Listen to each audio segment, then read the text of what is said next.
Hello students, हम पढ़ रहे हैं आज एक ह्यूमन रिप्रोडक्टिव सिस्टम का एक part that is the structure of the human sperm. मानव के शुक्राणु की संरचना पढ़ रहे हैं हम लोग आज। ये आपके सामने यहाँ पर शुक्राणु की संरचना बनी हुई है। सबसे पहले मानव शुक्राणु की जो संरचना है उसको देखने का जो कार्य है, सबसे पहले ह्यूमन स्पर्म जो देखा था वो एक साइंटिस्ट था जिसका कि नाम था ल्यूवेनहॉक। उसने सर्वप्रथम ह्यूमन स्पर्म को देखा। हम सबसे पहले कुछ बेसिक चीज़ें ह्यूमन स्पर्म के बारे में पढ़ते हैं, फिर उसके स्ट्रक्चर को पढ़ेंगे। ये जो ह्यूमन स्पर्म होता है उसका जो शेप होता है वो एक स्पून की तरह होता है, चम्मच के समान होता है। यदि हम इसकी साइज की बात करें तो इसका कंप्लीट मतलब हेड से लगाकर और टेल तक स्पर्म की जो साइज होती है वो 0.05 मिलीमीटर के करीब होती है। या तो आप इसको मिलीमीटर में लिखिए या फिर आप इसको माइक्रोमीटर्स में देना चाहते हैं तो वो कितना है, 50 माइक्रोमीटर्स के करीब उसकी साइज होती है।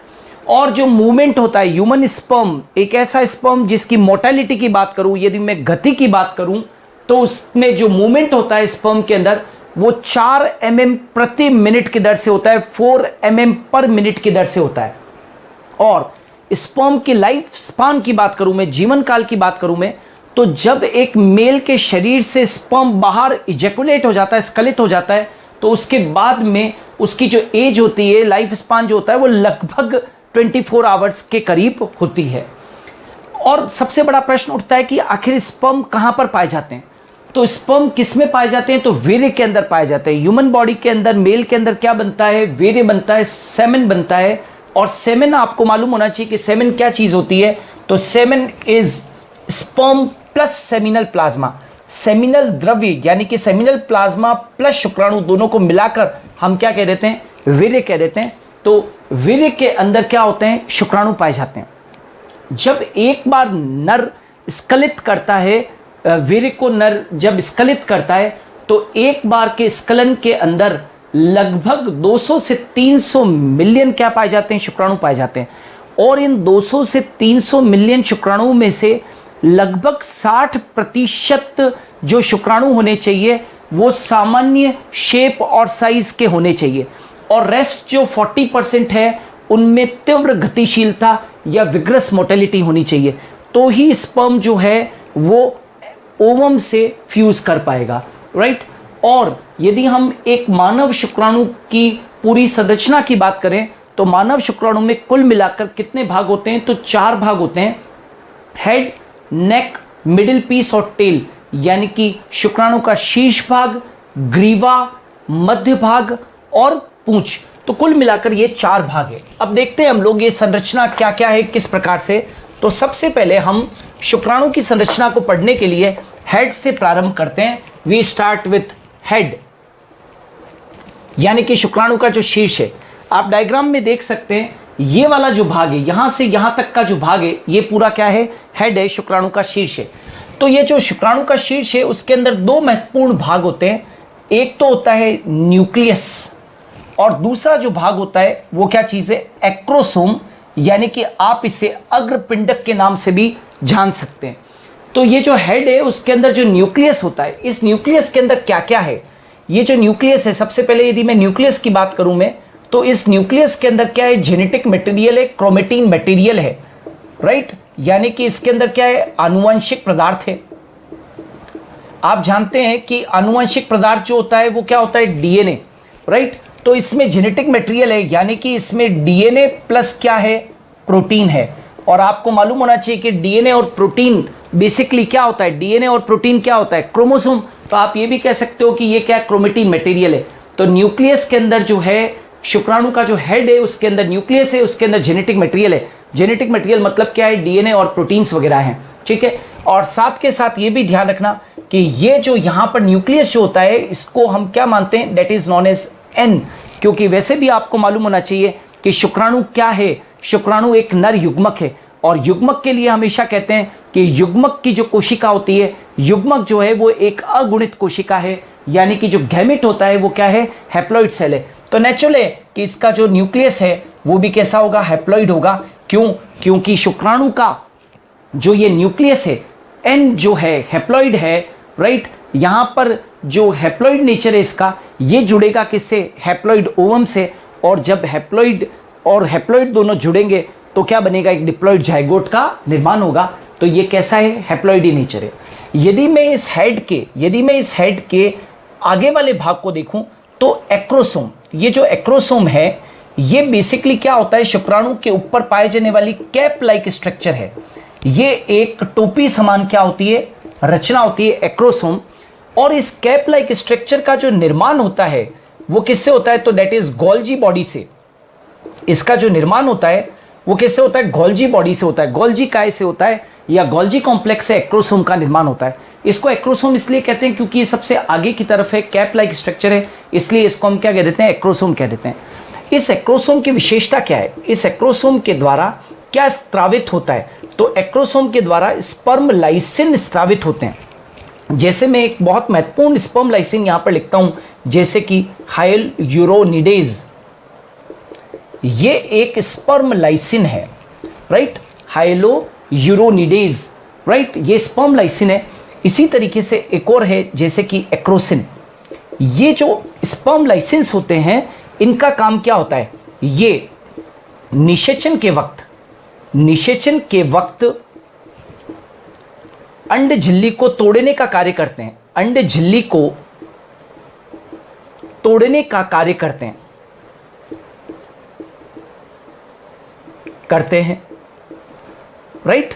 जैसे मान लीजिए कि ये एक एग है, ओके, ये एक एग है, अंडा है, और उसके चारों तरफ ये क्या है, एग मेम्ब्रेन है। ये क्या है, एग मेम्ब्रेन से। तो इसके पास में जैसे ही शुक्राणु पास में आएगा तैरता हुआ, तो यहां पर ये क्या चीज है, एक्रोसोम है। तो ये जो एक्रोसोम है ये स्पर्म लाइसिन, लाइसिन का मतलब क्या होता है, तोड़ने वाले, ये स्पर्म लाइसिन का क्या करेंगे, स्त्रावन करेंगे, जैसे हाइलुरोनिडेज और एक्रोसिन। तो ये जो एक्रोसोम जब एंजाइम का स्त्रावन करेगा तो ये क्या कर देगा, अंड झिल्लियों को क्या कर देगा, दैट इज नॉन एज तोड़ देगा। ये बेसिकली ये जो एंजाइम्स हैं हाइलोयूरोनिडेज और एक्रोसिन, ये प्रोटियोलाइटिक नेचर के होते हैं, प्रोटियोलाइटिक नेचर के। तो एग मेम्ब्रेन जो होती है वो प्रोटीन नेचर की होती है। तो उन प्रोटीन नेचर की एग मेम्ब्रेन्स को ये जो प्रोटियोलाइटिक एंजाइम्स होते हैं, प्रोटीन को पाचन करने वाले एंजाइम्स होते हैं, ये उसको क्या कर देते हैं, तोड़ देते हैं। ओके, तो ये जो था वो क्या था, एक्रोसोम था। तो ये शुक्राणु का जो शीर्ष है उसके अंदर ये दो भाग है। आगे बढ़ने के पहले आपको मैं बता दूं कि संपूर्ण शुक्राणु की यदि आप संरचना देखोगे तो संपूर्ण शुक्राणु को प्लाज्मा मेम्ब्रेन यानी कि प्लाज्मा झिल्ली घेरे रहती है। संपूर्ण शुक्राणु को प्लाज्मा मेम्ब्रेन घेरे रहती है, यानी कि कवर किए हुए रहती है। ओके, तो ये जो था वो शुक्राणु का पहला भाग था, that was known as the head. अब आ जाते हैं शुक्राणु का एक भाग जो मिडिल पीस और हेड के बीच में है, मिडिल पीस और हेड के बीच में है, और उसका नाम क्या है, नेक पार्ट है। नेक को हम क्या कह देते हैं, ग्रीवा कह देते हैं।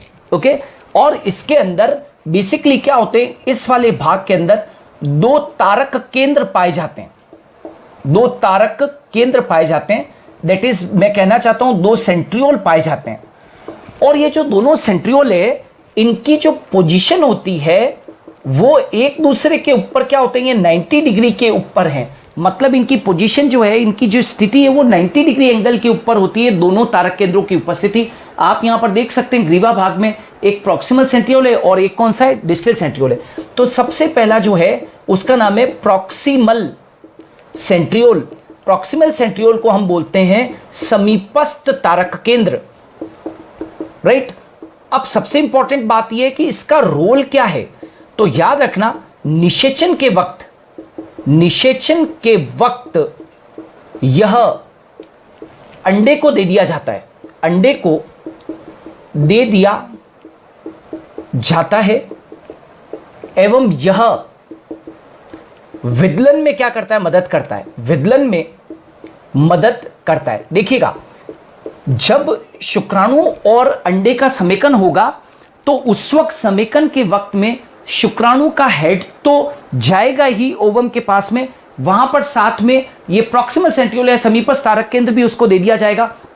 और जब अंडाणु और शुक्राणु जब जुड़ेंगे तो युग्मनज बनेगा, और हम जानते हैं कि युग्मनज से जब भ्रूण बनता है तो क्या होता है, विदलन होता है। तो प्रथम विदलन के अंदर ये क्या करता है, मदद करता है। और दूसरा जो सेंट्रियोल है उसका नाम है डिस्टिल सेंट्रियोल। डिस्टिल सेंट्रियोल, इसको हम बोलते हैं दूरस्थ तारक केंद्र। ये जो दूरस्थ तारक केंद्र है, ये किसका निर्माण करता है? अक्षीय तंतु का निर्माण करता है। अक्षीय तंतु, अक्षीय तंतु को अंग्रेजी में बोलते हैं एक्सियल फिलामेंट, उसका ये क्या करता है? निर्माण करता है।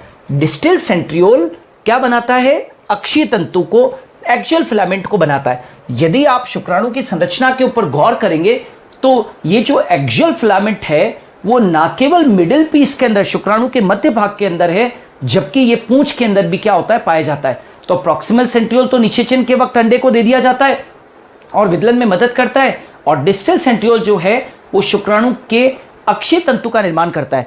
अक्षीय तंतु का जो फैलाव है वो न केवल मिडिल पीस के अंदर है, जबकि अक्षीय तंतु का फैलाव जो है वो कहां पर है? पूंछ तक में भी पाया जाता है। तो ये था शुक्राणु का दूसरा भाग, जिसका की नाम है नेक। अब आ जाते हैं जो शुक्राणु का सबसे महत्वपूर्ण भाग है, that is known as the middle piece. Middle piece ये शुक्राणु का मध्य भाग है। ये शुक्राणु का क्या है? मध्य भाग है। और इस मध्य भाग के अंदर क्या पाया जाता है? तो सबसे पहले तो एक तो अक्षीय तंतु पाया जाता है। अक्षीय तंतु उपस्थित, अभी जस्ट मैंने बताया कि अक्षीय तंतु का निर्माण किसके द्वारा होता है? दूरस्थ तारक केंद्र के द्वारा होता है। ओके, और इस मिडिल पीस के चारों ओर, याद रहे, मिडिल पीस के चारों ओर, इसके चारों ओर साइटोप्लाज्म की एक पतली परत पाई जाती है। एक पतली परत पाई जाती है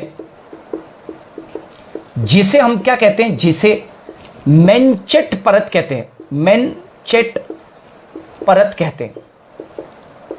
ध्यान रहे, सारा का सारा जो साइटोप्लाज्म है वो शुक्राणु पूर्व से, जब शुक्राणु बनता है, यानी कि मैं कहना चाहता हूं जब स्पर्मेटेड से स्पर्म बनता है तो काफी कुछ साइटोप्लाज्म नष्ट हो जाता है।